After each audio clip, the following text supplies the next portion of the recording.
YouTube, what's going on, everybody? It is Ryan McKenna here with another MLB game breakdown. Today we're looking at the Baltimore Orioles versus Atlanta Braves here at Camden Yards on 7/25/26. I'm excited to take a peek at this game. I haven't watched it completely. I saw the end score or end highlight or whatever it was. I know the end result. I think I saw it, a quick clip, so I know what ends up happening. But this will be kind of the first time that I'm watching it all the way through. So I'm excited to bring another recap for you. Make sure to hit that like and subscribe button for more. Also, we're going to be doing a giveaway on my Instagram. So if you guys want to get this amazing game used or customized glove that I did when I was playing, make sure to go follow me over on Instagram, Rye_Mac35 on Instagram.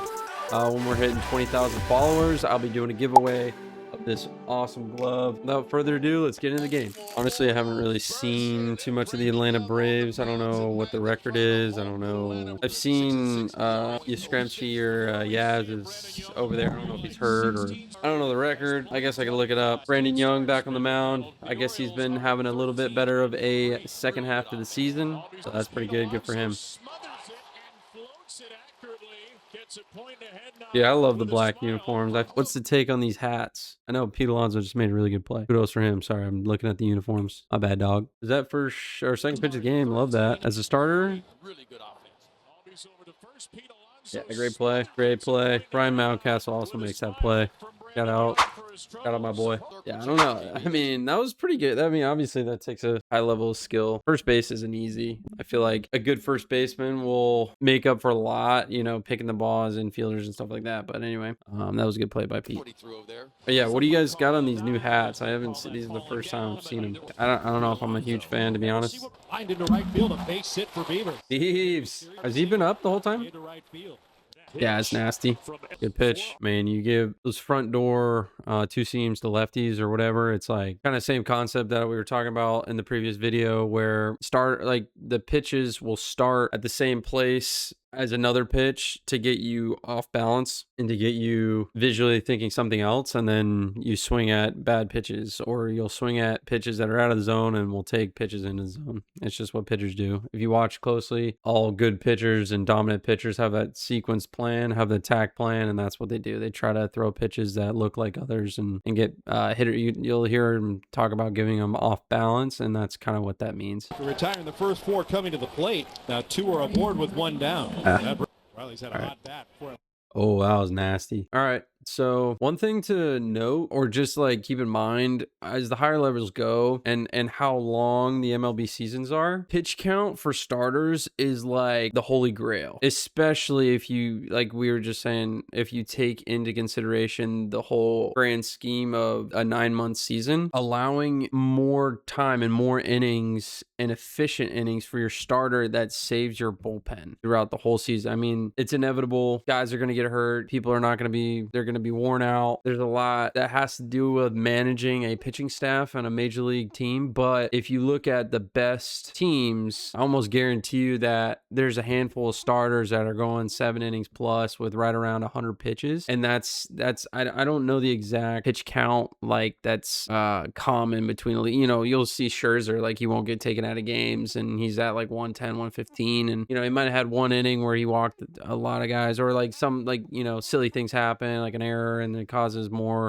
batters and extended outs for that inning. But pitch count for pitchers is very important. Is very, very important. You know, obviously you want to keep it around, I mean, as low as possible, but like if you get out in a 15 pitch inning, that's pretty freaking good. I mean, if you average 15, that's not great. So some you'll have less, some you'll have more.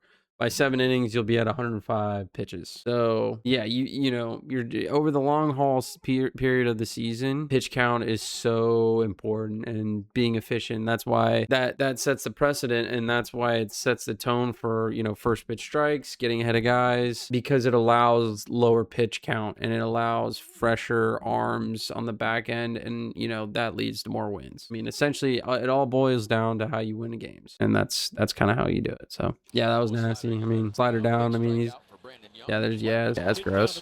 I mean, he just didn't see that at all. I'm telling you, you can't throw a slider any better than that. And a big strikeout for Where'd Brandon. that start? Oh, that started down. Yeah, you just didn't see it well. Is what it is. 1-2 count. Yeah.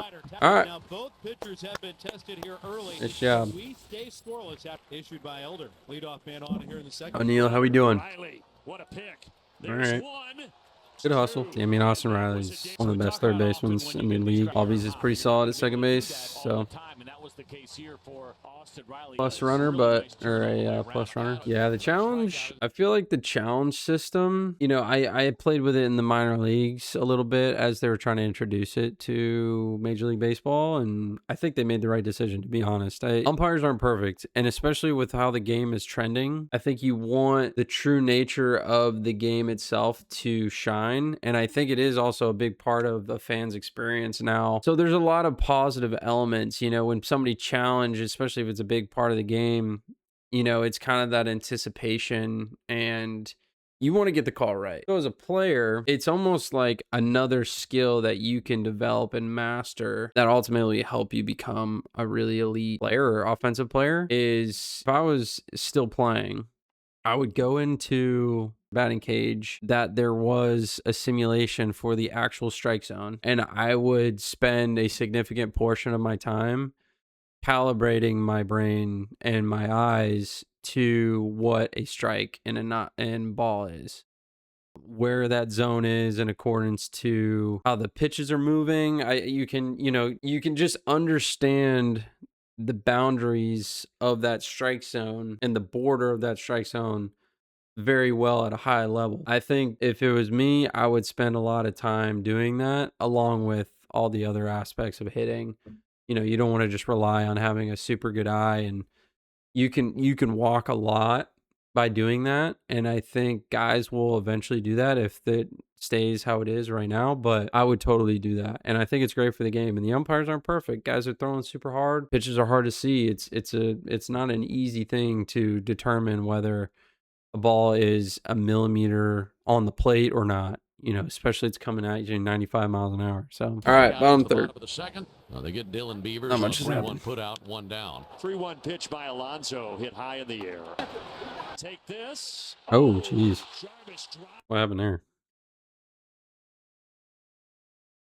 All right, this is, I guess, a good recap for pop-up priority. As you know, the Orioles, previous regime of the Orioles, they emphasize defense very highly. So we would, in spring trainings and even during the season, sometimes we would practice pop-up priority. Essentially what that means is it's rehearsing like plays like this and understanding universally who has priority over the ball in the air on a pop fly. So real quick breakdown, center fielder has priority over the whole field. So the right and left fielder, he has priority over them.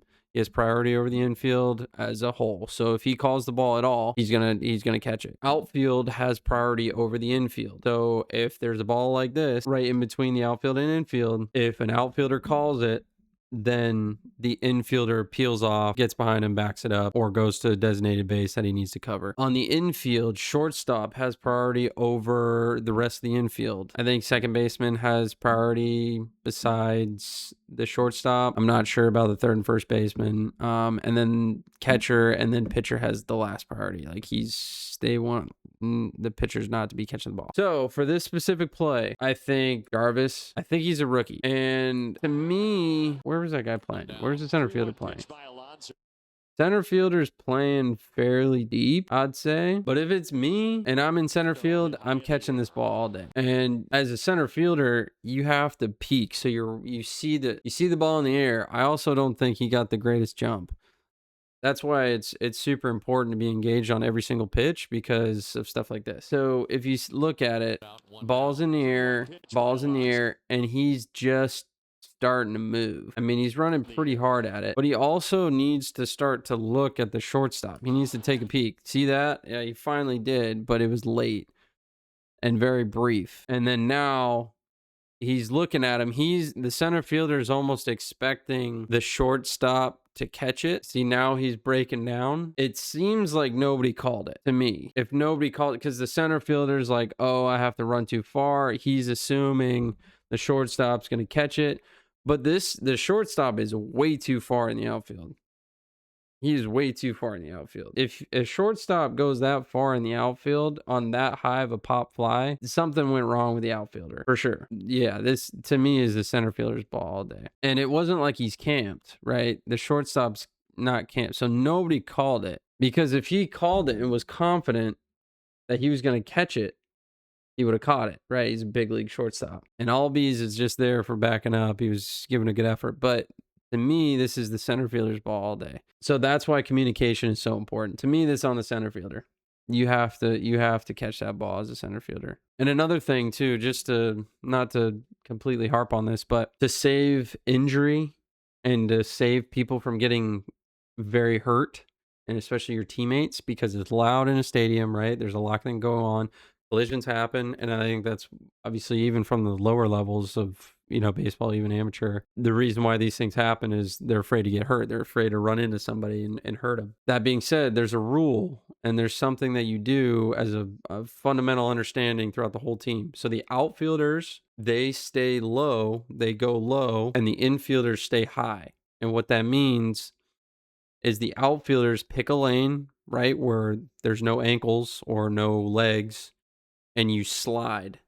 You slide like you're stealing a base on your legs, like on your feet. And you pick a lane where nobody's ankles are, and you still try to catch the ball. And then the infielders stay high. So even if they do get tripped up, they're not head to head, or legs getting broken or arms are getting broken or whatever. It's just kind of like a clip if they do, instead of like a full-on smack. So that's a good rule of thumb, and it gives you confidence so you can stay aggressive to go to the ball and catch the ball and make the play. Jarvis may have said something. Swing and a miss. And on a fastball twice here. Yeah, good swing. All right, first, second, 2 outs. I don't know if a base hit scoring Alonso. Should. It's a good secondary lead. Yeah. Oh, that's a tough play. All right, he's scoring for sure. Around third, he will score. Tough play. I don't know. Oh, I guess he kind of overstepped it. I mean, how hard was that ball hit? Yeah, I mean, I feel like Crawford or any other big league like a Trey Turner, and they make that play, but like it's not an easy play. So I mean that ball was hit really hard. So honestly, it worked out better for Alonso, because I think if that goes to the left fielder with how hard that's hit, I don't know if he scores. Again, he has been so good. Huge. From Jim Jarvis. That's in the All right. strike 3. They got 1. 2 on Michael Harris. Here's the Yeah, that was gross. There's that 50 pitches in the 4th inning. Yeah, baby. One brief recall. He stayed up 3-2. Nice pitch. The second time he's got him with that slider. Oh, jeez. Yeah, pitchers don't care, man. They'll throw you anything and everything. When it comes to the big leagues, they'll do whatever they can. Yeah, 70 pitches in the 5th. That's huge. The leadoff walk, closing in on 90 pitches. Yeah, Yeah, baby. in that Atlanta pen. Hits it sharp. Eat it out. Oh, man. Yeah, I don't know. For some reason, it seemed like he didn't field that super clean. Oh! Got him. Hang it. Hang it and bang it. Pretty good. This guy's got some juice. Yeet. Yeah, that was really good. He was able to keep his balance really well there and recognize that really high loopy curveball out of the hand. And then he put a good swing on it, obviously. And sometimes those balls go further, the hanging sliders, because they just have a lot of spin on them and all this backspin. But Stuck his nose on that one. all right, 2-0. It's 2-0 Orioles. And what an outing so far for Brandon Young. Is getting really fun. For Young, Oh, yeah, that's gross. Yeah, that's gross. Absolute pretzel on that swing. Yeah. It almost looked like he was just trying to get the head out on the fastball, and then like he was committed, and then he was just trying to foul it off. Oh my goodness. Yeah, that's why I think the challenge is good. Like, bro, that was 3 balls outside. All right, maybe not 3 balls, but a ball and a half. For some of those last nights. 2 balls, no strikes on all. Okay, that seemed just like spiteful. Yeah, that was just spiteful. In this series, Chadwick Trump got him 3. Now it's 3-0 to the batter Olsen. Oh my goodness, same spot. All right, to be fair, that ball drops off the table. So, like, as an umpire, I get it. That's not the easiest thing to see. So, just crazy. I don't think I've seen a ton of this many challenges in one at bat. So. Now that was a sequence right. Yeah, that was interesting. Nice. Just kind of left it up a little bit at a baby. Yeah, so that ball is, I don't know if there was a way that he could have gotten that in to say, yeah, look at how far he is down the line. I mean, it was kind of like he just kind of hooked it down the line, and he's a fast runner. So Beavers here looks like he's just trying to field it to save the run from coming in, you know. So say he bobbles it, the guy's gonna get sent. But yeah, I think he made the right decision. I mean, Olsen's not super fast, but you want to try to keep that guy off second base. You know, 2 runners in scoring position with 1 out. You know, two-run game. You want to try to keep the double play in order just to get it, because Brandon's been throwing really well. So, but I mean, I don't think he really could have there, to be honest. Yeah, like that would have been a double play. So that's a run. So that's kind of, it's just playing the game within the game, you know. But yeah, it's an RBI. 2 outs. Oh my goodness, bare hand is crazy. Didn't he do something crazy the other last start or something with his heel? He just like popped it up or something? I think I remember seeing that. 93, yeah, see 93 pitches. Yeah, it's a 7. He's been averaging less than 15. Oh, you know, it's probably just because 3rd time through the lineup. Here's another topic of interest: analytic. There's some sort of analytic out there that says that if you see him 3 times through the lineup, like less of a chance, or you want to, you know, you back half, post game, you want to get your bullpen involved. But I don't know. He was throwing a really good game. Gave up only 2 runs or 1 run. 1 run? Wasn't there 1 out? I don't know. His game's changed because of analytics. I mean, looks like they got out of the inning pretty easily. Oh, that's what I'm saying. Your bullpen. I mean, Rico's been throwing really well, I think, this year, but one inning gave up the same amount of runs as your guy. So it's not always perfect, but that was a great swing. That's also a good mental thing to keep in mind, right? Albies, what did he do that last at bat? He, you know, looked silly, which to me, that's not a thing because baseball is so freaking hard. But next at bat, doesn't matter. Hangs a changeup, boom, tie ball game, right? So you can't get down on yourself, is my point. Mentally, you have to act like, you know, you're the best hitter in the world. Tell yourself that, visualize success.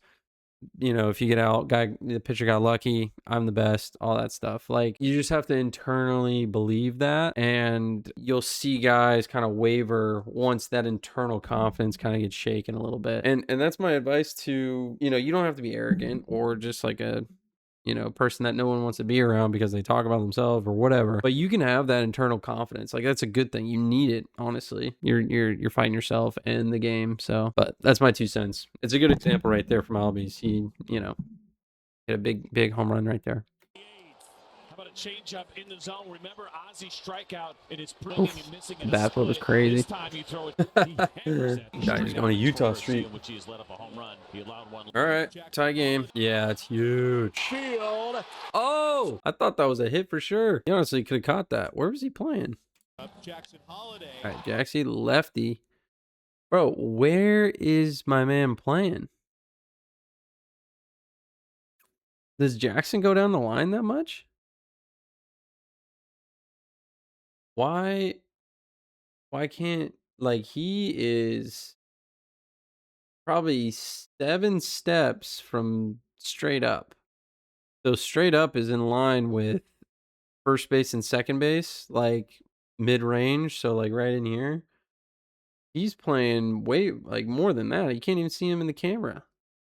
He must just hit the ball down the line a ton. And that's analytics, right? Analytics tell the outfielders where to play before the pitch happens. That's why if you see those cards that people break out, it tells you where to play based on statistics. But I kind of internally was going back and forth on that because I could read the swings. I got really good at reading swings and pitches and how, you know, if 2 pitches before they fouled something off, it's like, okay, they're late on a heater. Like, they might be early on an off speed, so they might pull the ball. Like, you know, all those stuff as an outfitter kind of comes to fruition. But, you know, he didn't really get a good jump. It's a hard pitch to read, but especially if you're playing that far over, a low line drive is one of the hardest pitches to read. But I mean, tie game, playing away, you know, ball hits your glove, that kind of needs to get caught there. And as the runner's in scoring position, winning run in scoring position. So yeah, all those things add up. All those things matter, man. Trying to bring it home. Swinging a shot. All right. Right center field. Getting to the wall. Oh yeah. All right. He makes a dead run through the warning track. Yeah, good for Colton to put the ball in play. Maybe, yeah, 1-2 count. So that's a good piece of hitting. You know, it's not obviously what you want, 2 outs, runner at third, but let's see what Beeb's got. Walk-off winner last September. Oh yeah. Yeah. 100 in on the hands. That's nasty. That is nasty. It's a nasty piece of hitting. Very good. Had a good approach. Great stuff. Good job, Beeves. All right, that wraps up our recap for today. Orioles, Braves, great game. Walk off by Beavers. A lot of tidbits in there, a lot of things to learn and take away and take with you and understand better about the game of baseball. Make sure to hit that subscribe button and like button down below to follow along for more videos like this in the future. I appreciate you guys, and we will see you in the next video.